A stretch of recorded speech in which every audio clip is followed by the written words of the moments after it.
Hello po mga kababayan, kamusta po kayong lahat? And once again, welcome back to another episode of Simply Talkies Vlog. Ang pag-usapan natin mga kababayan ay itong si Bato.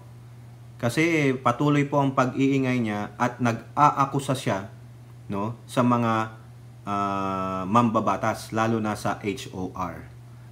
At ganun din po sa mga kapulisan. Kasi di ba sabi niya binabraso daw po ng mga mambabatas, particularly si Speaker Martin at si Elizalde Co, ang mga kasama niyang akusado sa ICC na magbigay ng statement sa ICC, parang ilaglag sila, na talagang idiin sila ni Pangulong Duterte ninyo at siya, para lalo silang yung madiin sa kaso sa ICC. Pero ano naman ang sabi ni Elizalde Co? Wala namang ganon. Talagang sumagot siya, pinalagan po sila. Etong si Bato, sabi ko sa inyo, paulit-ulit, talagang stress na to. Baka nga may anxiety na yan, di na nakakatulog sa gabi. Yung napapaganon siya dahil nga sa kakaisip niya sa ICC at sa mga kinasasangkutan niyang mga kaso ng EJK.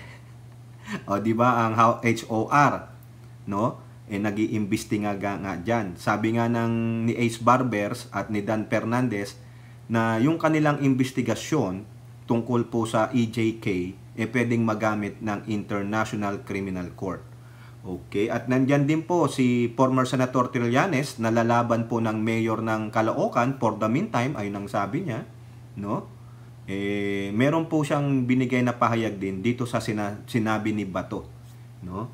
Okay, pero bago po tayo magpatuloy, tayo po ay magbibigay pugay at pasalamat sa lahat ng ating channel members, followers, subscribers, nag-like at nagsishare ng ating mga videos, sa mga nagbi-video replay, sa nagsishare ng kanilang blessings through super chat, super thanks, and super stickers. At ganun din po yung mga kasamahan natin during meron po tayong video premiere at live stream dyan po sa live chat box. Okay, shout out po lahat sa inyo. Special mentions to our OFWs, sa ating mga men and women in uniform, at sa lahat po na sumusuporta sa ating channel. Tayo po ay naka 41,000 subscriber na po, at ganun din po, ako po ay nananawagan sa inyo na tulungan po natin ang mga kapwa ko po ng mga pro-admin vloggers and influencers, the like of Carclea, si Mami Ping, mga lady warriors po, si Admin Rich, si Mamita Star Talk, si TPL3 sa FB page.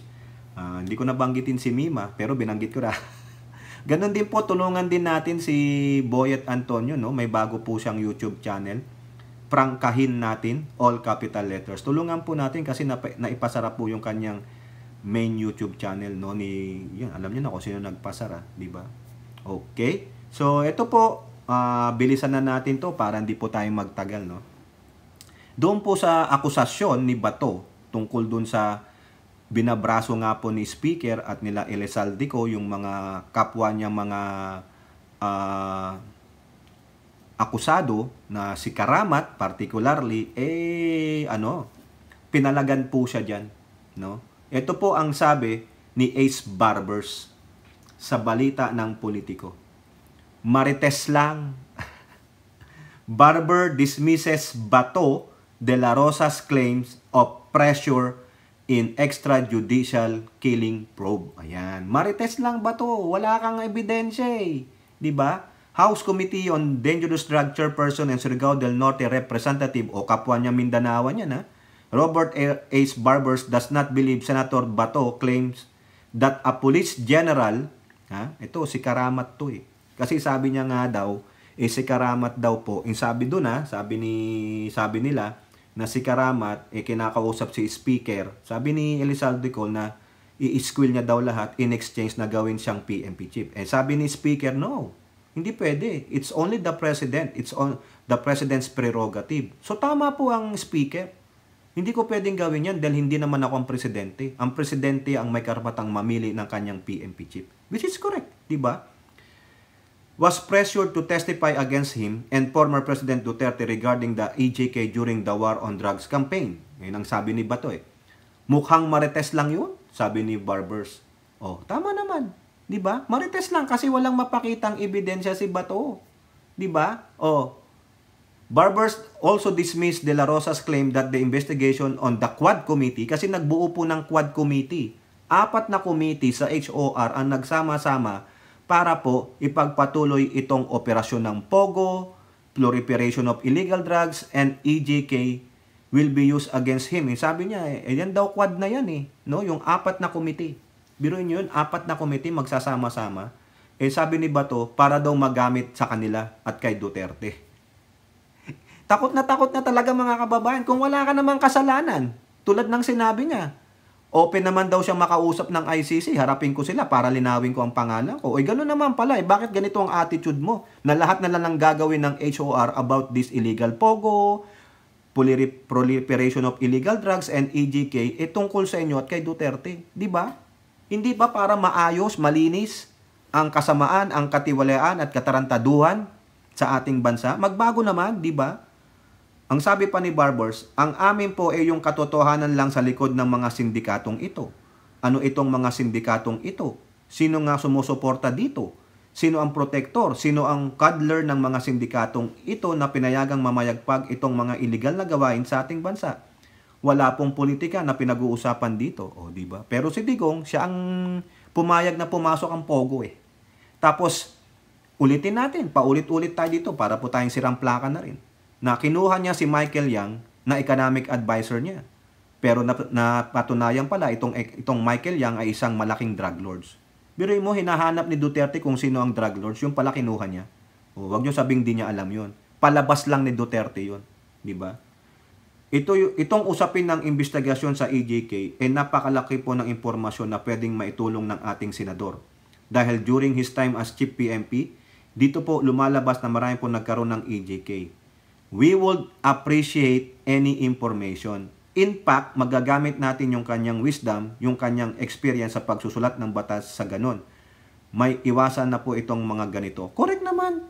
Di ba? Ngayon, a-attend ba siya sa hearing? Hindi. Di ba sinungaling si Bato Malaking kasinungalingan niyan si Bato kasi sabi niya, sinabi daw ni Escudero dati na huwag kang umattend sa hearing. Pero nilinaw ni Escudero kung ano ang maging desisyon mo, susuportahan ka namin. Di ba? Ginamit pa niya si Escudero. Ano si Bato? Di sinungaling tulad nung kanyang resource person na si Morales na sinungaling din. Di ba? Takot na takot umaten. Tapos, nung nag-iimbestiga siya sa recruitment daw ng MPA sa Senado, tinatawag niya si Manuel. Anong gagawin din ni Manuel? Di back at you. Ikaw nga ayaw pumunta sa aming hearing tapos ako papuntahin mo. Di ba? Di kapal din ng mukha. Bawi-bawi lang Ganyan na po sila katuluro. Di ba? Ito pa. Bato sabi rin ulit ni Barber sa Politico, magsasabi ng totoo. Active, retired cops ready to testify in House Drug War Prob. Ayun, bahala, yari ka. House Committee on Dangerous Drug Chairperson Surigao del Norte Representative Barbers confirmed that several active and retired police officers have expressed their willingness to tell all in the congressional investigation into the EJ case during the previous administration war on drugs campaign. Marami na po ang nagpapadala ng pillars dito sa Quadcom na maaring makatulong sa aming investigasyon. Correct. Ano po yung Quadcom na yan? Ito po, House Committees on Dangerous Drugs, on Public Order and Safety, on Human Rights, and Public Accounts tasked to investigate the connection between the illegal POGO, drug trafficking, and EJK. Ayun yung 4 Lahat po ng gustong magsabi ng katotohanan dito sa ating committee hearings na gagawin ng Quadcom, welcome na welcome po yan at yan po ay tatanggapin natin. Di ba? Kaya, Bato, wag kang matakot. Barber said the Quadcom committee will vet those volunteering to become witnesses and assess the information they are willing to reveal in public hearing or closed-door sessions yung executive sessions. Ngunit wala po sanang kapalit na hinihingi tulad ni Karamat. Dahil dito, hindi po natin ito itolerate yung mga kapalit. Ito po ay gawin natin para sa bayan. Hindi ito para sa kung kanino man. Ito po ay para po sa ating mga kapwa Pilipino. Basta ang ating layunin dito, ang ating pakay ilabas ang katotohanan sa mga usapin ng bayan na dapat malaman ng ating sambayanang Pilipino. Barbers refused to identify who sent the pillars. The pillars. As to who they are, kung sino-sino itong mga ito, siguro for the meantime, medyo anonymous muna natin to protect also their safety. Kasi nga, baka biglang matakot at hindi na po tumuloy. So we're very, very careful about this because we want to help them too. O, correct. Mag-antay na lang po tayo mga kababayan. No? O now, ano naman po ang sabi ng kapulisan? PMP, no efforts to coax officials to be ICC witness monitored. O wala. So ano sinasabi ni Bato? O ito po ang sabi ni PMP spokesperson Colonel Jill Pajaldo lang. I think it will be best to ask si Karamat kung totoong nangyari ito. Meeting between him and the legal director and of course our speaker po. O tama. Kasi yan po daw yung sinasabi ng A1 information ni Bato. A1 meaning legit, no? Confirmed. On the part of the PMP, we have not monitored any attempt to influence or even encourage anyone to be a witness. O, di ba? Ang sakit ba to? Talagang pinabulaanan, no? Ito pa, ang banat ni Bato diyan. Yun daw pong mga drug war probe nila na gagawin, no? Ang sabi ni Bato sa ABS-CBN. De La Rosa says House drug war probe an effort to eliminate 2028 tribals. To eliminate daw sila na hindi na sila makakakandidato, masira ang imahe nila. Ayan, di ba? Ay, nako. Senator Bato on Thursday criticized the House of Representatives investigation into former President Duterte's bloody drug war, saying it was part of an effort to crush his daughter's Vice President Sara Duterte's potential 2028 bid. Really? Kahit nawala naman yung HOR na yan, sirang-sira na po yung amo mong si Tamil Mel. Sabihin lang na West Philippine Sea, wala na sira na siya O, ito pa yung huling-huli. Sara Takas, di ba? Wala siyang masabi. Diversion lang. Kaya ba to, wag ka nang magdahilan. Wala nang reason. Most likely because the effort is there.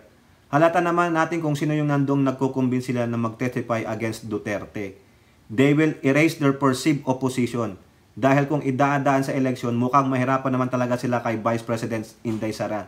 So hanap sila ng paan para ma-eliminate yung opposition nila. Tama Iisa yung sinabi nila ni Sara. Di ba sa isang video natin sinabi, ito daw gobyernong Marcos, they will crush all their yung mga katunggalin nila to perpetuate in power. Anong sabi ni Bato? They will erase. Di ba? Parehong-pareho, synonymous. Nag-usap yung tatlo na yan Si Bongo, siya, saka si Sara. Di ba? Ay, nako. De La Rosa, wag na. Kahit na ano pang sabihin ninyo, ano pang pagmamalinis ninyo, ano pang pagtutuwid ninyo, hindi nyo na kayang ituwid pa yung baluktot na itong si Sara Duterte ay isang may mental incapacity, may psychological problem, narcissistic, no? Hindi sa kanya ang sisi, kundi ibaling sa iba. Isip bata, tantrums, nagmamaldita pag hindi na pagbigyan. Ganun po yan, immature. Kaya wag na, mga kababayan, wag mo nang ipangalandakan ba to? Damaged goods na si Sara. Sinira niya na ang sarili niya para sa 2023. Remember, sabi niya, ayaw niyang magpresidente. Pero siguro, nung naging VP siya, nakita niya yung power ng pagiging VP, baka mas malakas pa pag naging presidente. O di ba? Siyang naging ganid. Gusto niyong pababayin nga ang presidente, Marcos resign O sino ang may perpetuation sa power? Di ba kayo? Yung pamilya niyo nga gustong ibago ang constitution ng panahon ng tatay mo. At the same time, bakit niyo pinamumunuan ng Davao City ng more than decades kung hindi niyo gusto ang power?